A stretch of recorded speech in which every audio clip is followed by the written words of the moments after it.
الهدى والفرقان أشهد أن لا إله إلا الله وأشهد أن محمدا عبده ورسوله اللهم صل وسلم وبارك على هذا النبي الكريم سيدنا وحبيبنا محمد صلى الله عليه وسلم ويا عباد الله أوصيكم وإياي بتقوى الله فقد فاز المتقون قد قال الله تعالى في القرآن الكريم أعوذ بالله من الشيطان الرجيم بسم الله الرحمن الرحيم يا أيها الذين آمنوا كتب عليكم الصيام كما كتب على الذين من قبلكم لعلكم تتقون أياما معدودات صدق الله العظيم. Kaum muslimin jamaah Jumat rahimakumullah. Pertama, mari kita senantiasa bersyukur kepada Allah Subhanahu wa taala.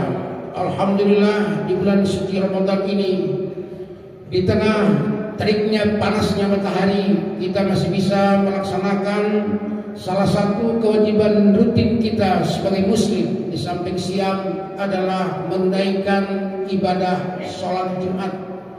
Mudah-mudahan segala rangkaian ibadah kita diterima oleh Allah Subhanahu wa taala. Di siang hari kita melakukan siam, di malam hari kita melakukan qiyamul lail Ramadan. Mulai dari i'tikaf, salat tarawih, tadarus dan seterusnya. Sekali lagi mudah-mudahan segala amal ibadah kita diterima oleh Allah Subhanahu wa taala. Amin ya rabbal alamin. Salawat biring salam marilah sama-sama kita sampaikan kepada Nabi Muhammad sallallahu alaihi wasallam sebagai manusia yang mulia dunia dan akhirat. Tidak hanya diakui oleh umat Islam, non-muslim yang rasional pun mengakui bahwa tokoh terhebat sepanjang sejarah itu adalah Nabi Muhammad sallallahu alaihi wasallam. Terbukti sampai hari ini namanya terus disebut oleh umatnya. Paling tidak melalui bacaan azan iqamah asyhadu anna Muhammadar Rasulullah.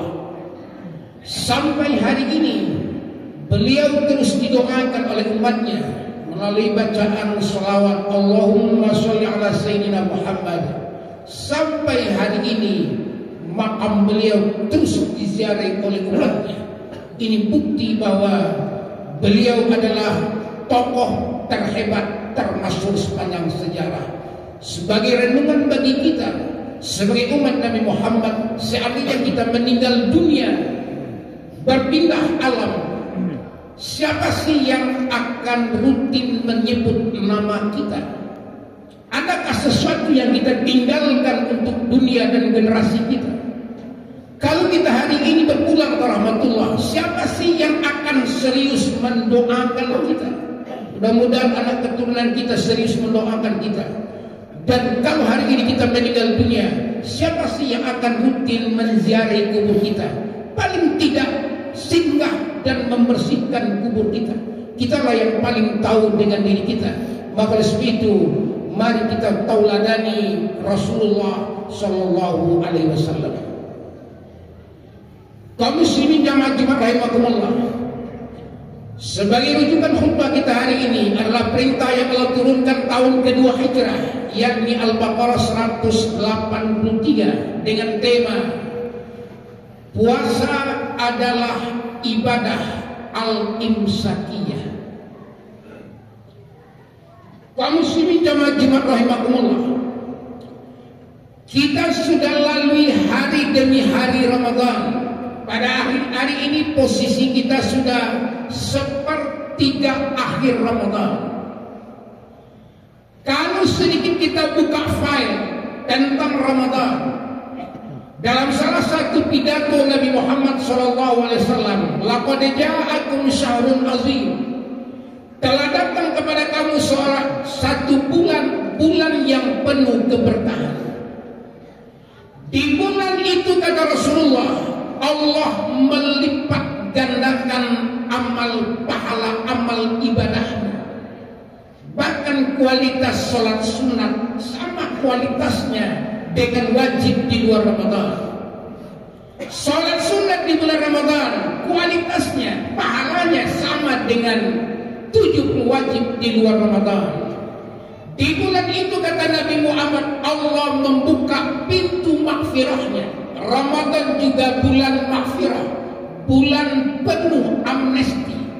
Karena Ramadan itu kalau kita lihat asal katanya dalam bahasa Arab adalah pembakaran, pembentukan, adalah bulan pembakaran dosa. Tidak hanya sampai di situ kata Nabi Muhammad, Allah menyimpan sebuah mutiara di bulan Ramadan. Nama mutiara itu disebut dengan Lailatul Qadar. Yang mana Lailatul Qadar itu kualitasnya sama dengan 1000 bulan, alfi syahrin, 83 tahun ibadah. Seandainya Allah mengabulkan permintaan kita seumur hidup kita, kita mendapatkan 10 kali Lailatul Qadar, maka bisa kita pastikan kita punya cadangan ibadah 830 tahun ibadah. Karena 1000 bulan 83 tahun ibadah, kalau 10 kali 830 tahun ibadah. Kalau kita nanti berdampingan dengan umat Nabi Nuh, dengan umat Nabi Adam.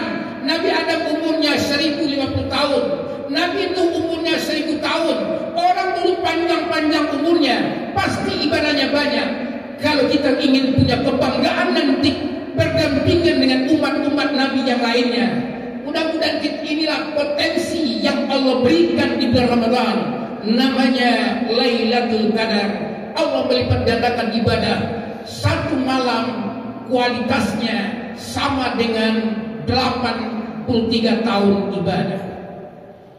Kaum muslimin jamaah Jumat rahimakumullah, apapun keuntungannya bulan Ramadan, yang jelas bulan Ramadan ini seperti tanah yang subur. Sesubur apapun tanah, kalau kita tidak tanam, itu tidak artinya tidak ada arti apa-apa. Maka marilah kita tanam tanah yang subur ini dengan ibadah, mendekatkan diri kepada Allah Subhanahu wa taala. Kalau kita lihat di dalam kitab Jawahirul Bukhari, syarahan Jawahirul Bukhari, ada 5 bentuk ibadah secara umum. Secara garis besar, ibadah kita umat Islam ini terbagi menjadi 5 sebagai bibit yang harus kita tanam di tanah subur Ramadan. Bentuk ibadah yang pertama namanya ibadah qauliyah. Ibadah yang modalnya hanya menggerakkan lidah. Kita gerakkan lidah kita mainkan batin kita, dapat ibadah. Setiap ibadah yang hanya modalnya menggerakkan lidah, menggerakkan bibir, nama ibadah itu adalah ibadah qauliyah. Seperti membaca Al-Quran. Mudah-mudahan kita punya waktu untuk melihat tafsir Quran. Mudah-mudahan kita punya waktu untuk melihat terjemahan Quran. Kalau kita tidak intip terjemahan Quran, seumur hidup kita tidak akan tahu apa itu isi dari Al-Quran itu. Seandainya kita tidak punya waktu melihat tafsir Quran, terjemahan Quran, membaca Al-Quran, setiap huruf yang kita baca dinilai oleh Allah dengan 10 hasanat, 10 kebajikan. Apa artinya? Hanya dengan menggerakkan lidah kita baca Al-Quran, kita mendapatkan pahala. Itulah yang disebut dengan ibadah qauliyah. Bahkan Allah sampaikan di dalam surat Al-Baqarah, qaulun ma'rufun khairun min shadaqatin yatba'uhal adza. Kata-kata yang baik itu lebih baik dari sedekah. Yang mana sedekah itu diiringi dengan menyakiti orang yang kita bantu. Kita membantu tapi mengeluarkan kata-kata yang menyakitkan orang. Kata Allah dalam Al-Quran, qaulun ma'ruf, kata-kata yang baik jauh lebih baik dari sedekah yang justru menyakitkan hati orang. Apa artinya? Hanya dengan menggerakkan lidah, hanya menggerakkan bibir, kita mendapatkan ibadah. Setiap ibadah yang hanya modalnya itu disebut dengan ibadah qauliyah. Maka itu Allah memerintah kita, wa tawasau bil haqqi wa tawasau bis sabri wa tawasau bil marhamah. Ada ibadah yang sangat tinggi di sisi Allah Subhanahu wa taala. Wa tawasau bil haqq, berwasiat menasihati orang tentang kebenaran. Wa tawasau bis sabri, berwasiat tentang kesabaran. Wa tawasau bil marhamah, berwasiat dengan penuh kasih sayang. Ini bentuk nama ibadah adalah ibadah qauliyah. Kaum muslimin jamaah rahimakumullah, termasuk doa-doa dan zikir-zikir kita itu bagian dari ibadah qauliyah. Zikir kalau kita lihat dasar kata dalam bahasa Arab, zakaro yazkur. Makna yang pertama zakara itu terjemahnya adalah menyebut, zikrullah, menyebut nama Allah. Subhanallah, alhamdulillah, wala ilaha illallah, wallahu akbar. Apapun kata-katanya, asal kita gerakkan lidah kita, itu namanya menyebut nama Allah. Zakara yazkur yang kedua artinya mengingat. Bila mana kita menyebut nama Allah, tidak lagi pakai lidah, sudah kita lipat lidah, kita pakai rohani kita menyebut nama Allah. Dan lidah kita tidak bergerak, tapi batin rohani kita menyebut subhanallah, batin kita menyebut Allahu Akbar. Bila mana batin kita menyebut, itu namanya mengingat Allah. Jadi zikir dengan lidah disebut dengan menyebut, zikir dengan hati disebut dengan mengingat Allah. Inilah bentuk dari ibadah yang pertama, namanya ibadah qauliyah. Kaum muslimin jamaah rahimakumullah, bentuk ibadah yang kedua adalah ibadah badaniyah. Gerakan tubuh dapat ibadah. Kita gerakkan tubuh kita dengan sempurna dapat ibadah. Setiap ibadah yang membutuhkan gerakan tubuh itu disebut dengan ibadah badaniyah. Salah satu rukun sholat adalah ruku, adalah sujud. Nabi Muhammad bersabda, orang yang menyempurnakan rukunya, menyempurnakan sujudnya, menyempurnakan gerakan sholatnya, maka sholatnya setelah selesai diangkat oleh para malaikat. Tapi orang yang tidak menyempurnakan rukunya, tidak menyempurnakan sujudnya, setelah orang itu selesai sholat, sholatnya itu kata Nabi dilipat seperti kain, kemudian dipukulkan kepada wajah orang yang tidak menyempurnakan ibadah sholatnya. Kaum muslimin jamaah rahimakumullah, biasanya kita ruku membaca subhana rabbiyal azimi wa bihamdi.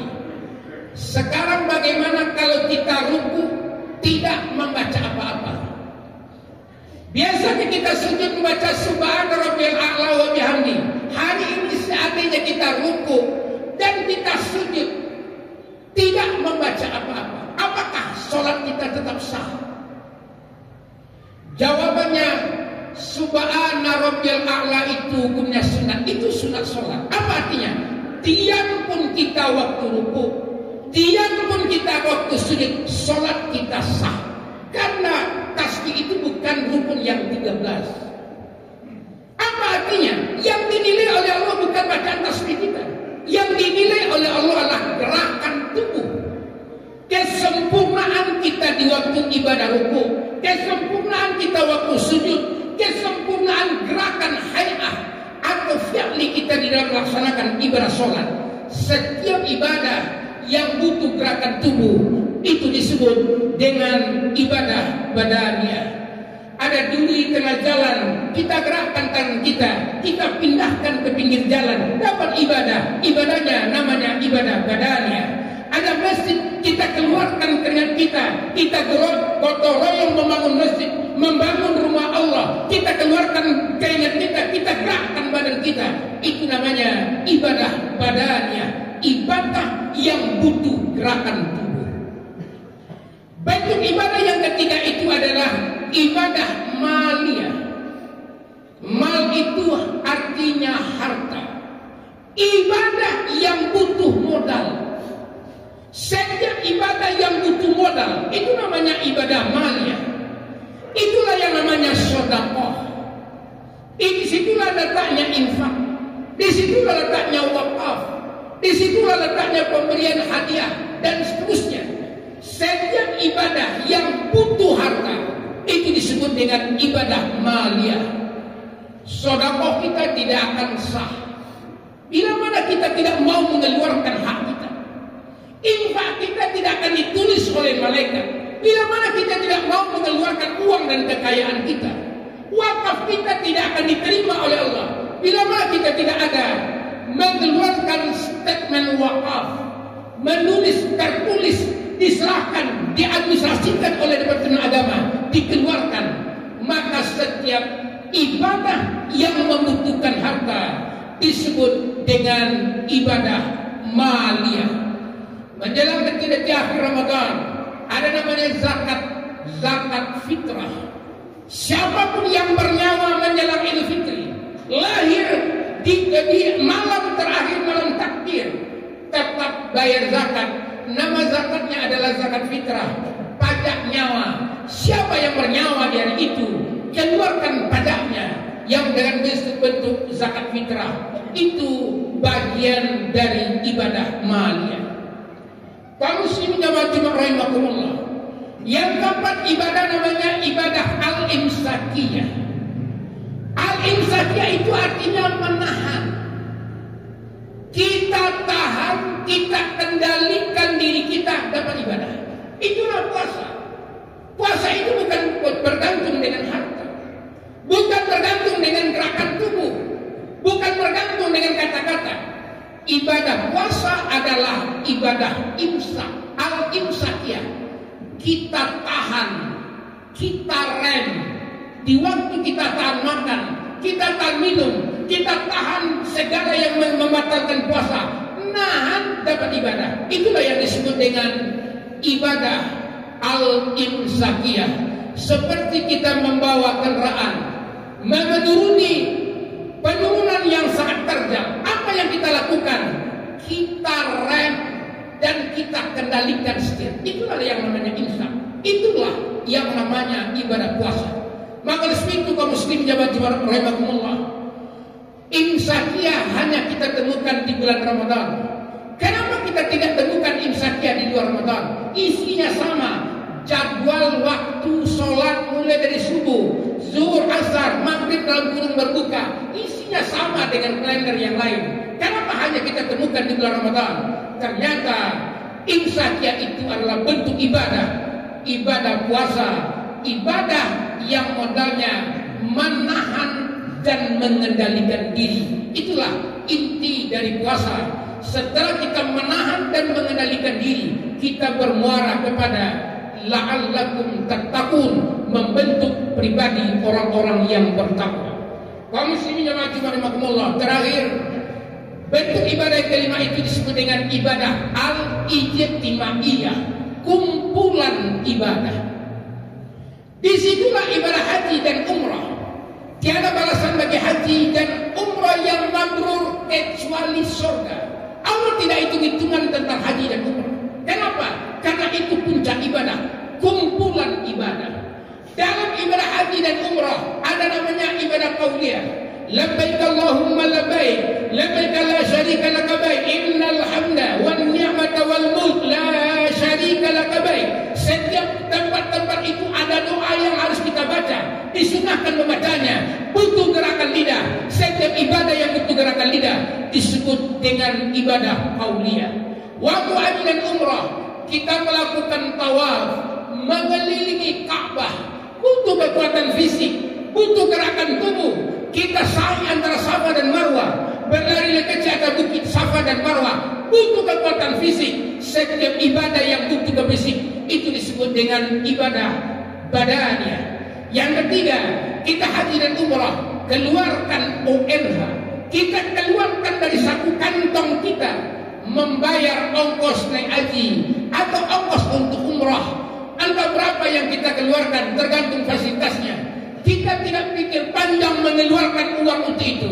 Itu disebut dengan ibadah maliyah.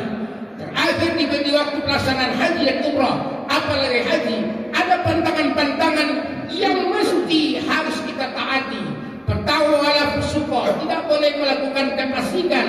tidak boleh melakukan kata-kata kotor, tidak boleh melakukan jidal, berbantah-bantahan dalam pelaksanaan haji. Bahkan di waktu pakai ihram, membunuh binatang bernyawa pun kita dilarang. Kita dilarang menahan diri. Itulah disebut dengan ibadah al-imsakiyah.